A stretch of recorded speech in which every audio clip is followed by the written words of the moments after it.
Tuwing Enero, isa sa mga sikat na selebrasyon sa Pilipinas ang Sinulog Festival ng Cebu. Ngayon pa lang, dagsa na raw ang mga turistang gustong makisali sa Sa saliw ng tambol na tila pintig ng puso ng bayan at sa indak ng sayaw na mistulang panalangin ng kaluluwa, sumisiklab taon-taon ang makulay at makasaysayang pista ng sinulog sa puso ng Cebu. Hindi ito basta-bastang pagdiriwang. Ito ay isang malaking pag-alala sa pananampalataya, kasaysayan at kalinangang Pilipino.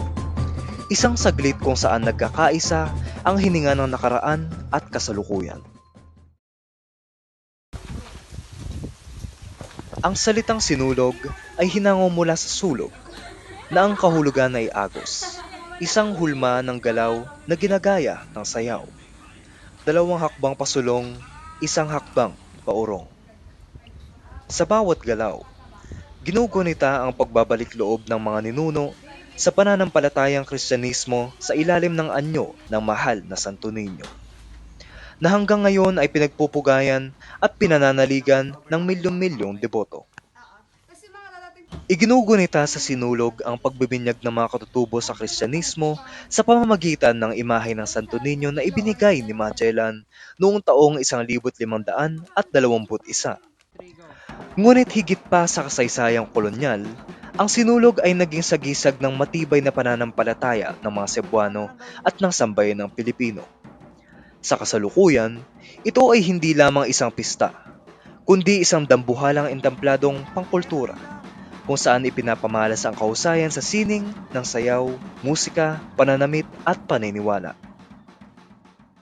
Paano ipinakita ng Sinulog Festival ang pananampalataya at kasaysayan ng mga Pilipino, lalo na sa kanilang debosyon kay Santo Niño? Ang Sinulog Festival, para po sa aming mga Cebuano, ay isang makulay at masiglang paraan ng pagpapakita ng aming mga matinding pananampalataya at ng mahabang kasaysayan. Bawat sayaw, bawat tunog ng tambol, at bawat Viva Santo Niño na aming sinisigaw ay isang panalangin at pasasalamat sa Santo Niño.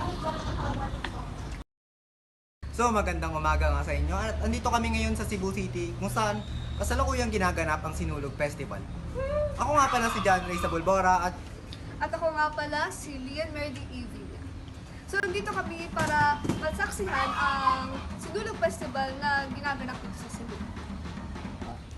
At ngayon ay nais namin kumuha ng mga civilian o nakatira dito upang tanungin ng mga question namin na tinatalukoy ang Sinulog Festival. Okay? Magandang araw po. Pwede mo ba kayong ma-interview kahit saglit lang? Sige lang po, okay lang po. Okay. So, magandang umaga. Ako nga ulit si Ray Sabulbora at Kuya, maaari ko bang itanong ang pangalan mo? Ako po si Jack Daniel. Okay. So, si Mr. Jack Daniel, paano kayo naghahanda para sa Sinulog?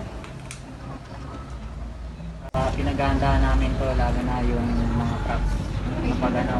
Pag nalalapit ng kaarawan ng Sinulog Festival. Okay, next.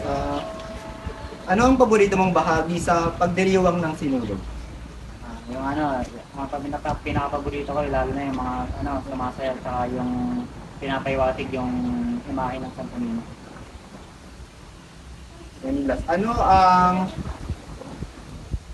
yung last, nakasali ka na ba sa sayaw ng Sinulog? Ano ang karanasan mo? Oo, nakasali na ako dun. Lalo na nung sumayaw ako, nung nakasali ako na. Sobrang saya naman. Maraming taong nanonood, tsaka maganda.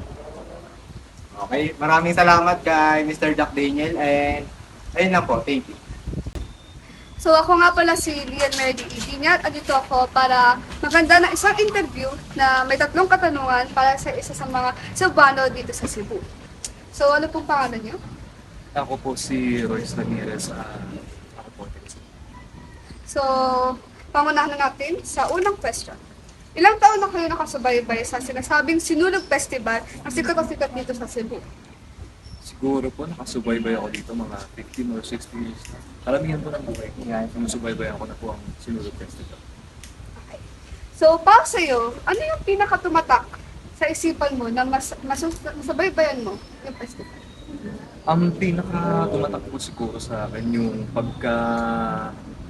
pagka-execute nila sa festival, yung mga kulay, yung mga performance, mga tugtog.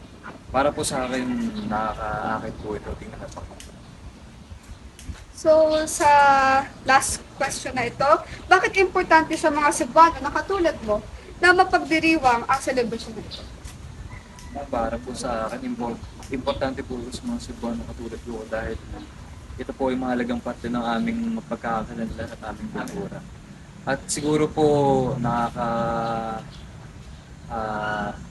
nakakapag-din din po ito ng importante sa aming pagkakakilanlan bilang mga Cebuano dahil ito ay pagdiriwang namin ng isang importanteng